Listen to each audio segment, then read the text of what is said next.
You know, Disney, I have nothing against your live-action sitcoms, but why do you have to banish them to your sister network that not a lot of people get?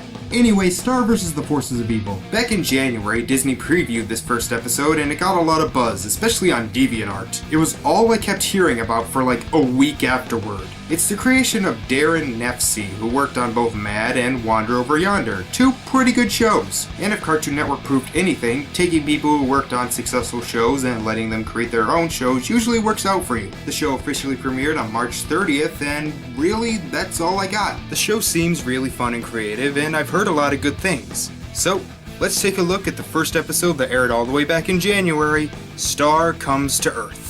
Okay, before we even get into the episode, I have to say, the theme song is awesome.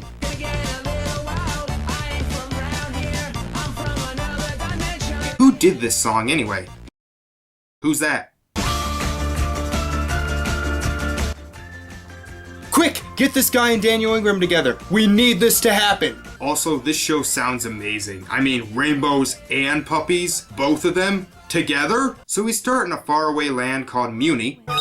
The princess of this kingdom is a young woman named Star Butterfly, which is only a slightly more ridiculous name than Jupiter Jones. Star is a bit of a wild one. She likes to fight monsters and tame wild unicorns. Real fine! Some people have called me reckless and irresponsible. I like her already. I think she's spunky, and she allowed me to use the word spunky. So today happens to be Star's 14th birthday, which means she gets hold of the family MacGuffin. Really? Very creative name. Must have been carved from the wood of the dragon sneeze trees. Star gets the wand and immediately destroys the kingdom. So because of this, her parents are sending her somewhere to learn to control her powers. Where, you might ask? Don't send me to St. Olga's Reform School for Wayward Princesses! Oh no, Rapunzel flashbacks! Ah! Ah! No, they're actually sending her to Earth. Earth? Yes, send your daughter, who has control of an ungodly powerful magical device that she barely knows how to use, to a dimension without magic. I don't get you two. So they use a pair of scissors to cut a hole into another dimension. And they set her up at an Earth school. Oh, there's also this guy. These things look like what would happen if Lion from Steven Universe mated with the dragon from Shrek. The principal is motivated to let Star into the school, and he gets someone to show her around. Marco Diaz to the principal's office. Ooh, looks like someone's in trouble. I guess everyone who voted me safest kid must be feeling pretty embarrassed right about now. Do I need a hall pass? Wow, I hate you already. Sorry, I really hate the nice guy trying to act tough cliche, but don't worry, it doesn't last long. Marco shows Star around and we learn that he's not so much safe, more just scared of every little thing that would kill someone in a Final Destination movie. I love the way the scene is animated, by the way. Frankly, I like taking risks and would welcome a little danger in my life.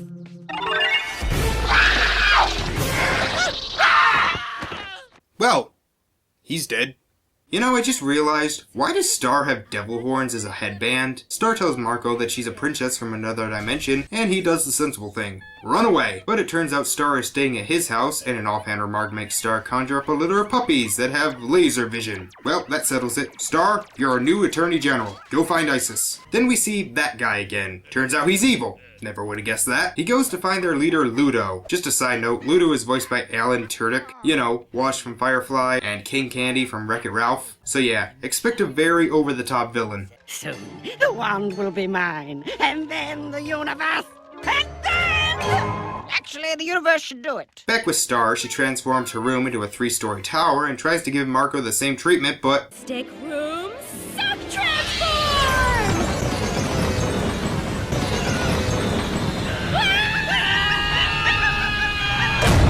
Star tries to cheer Marco up with a happy sun, but it turns into a rain cloud. Damn Shirley and her curses. Marco decides he's gonna move out, but he finds that hard with a black cloud over his head, so Star comes to try and cheer him up.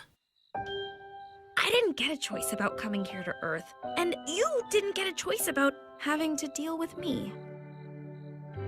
I'll find another family to live with. Girls.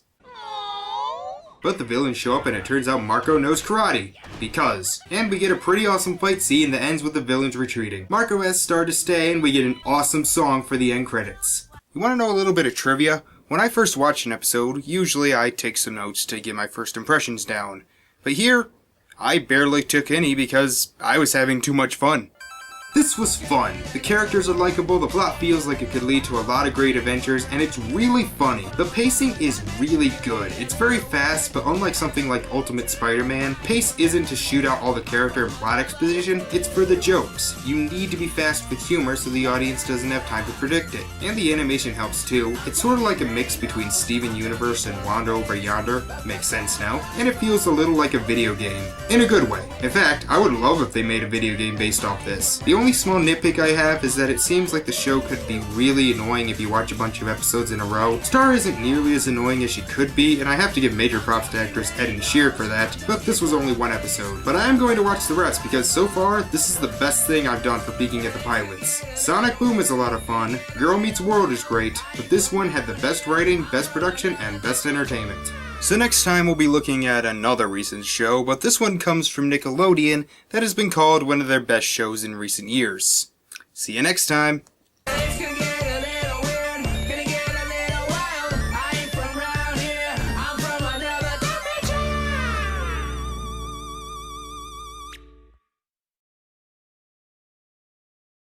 Really? Very creative name. Must have been carved from the wood of the dragon sneeze trees.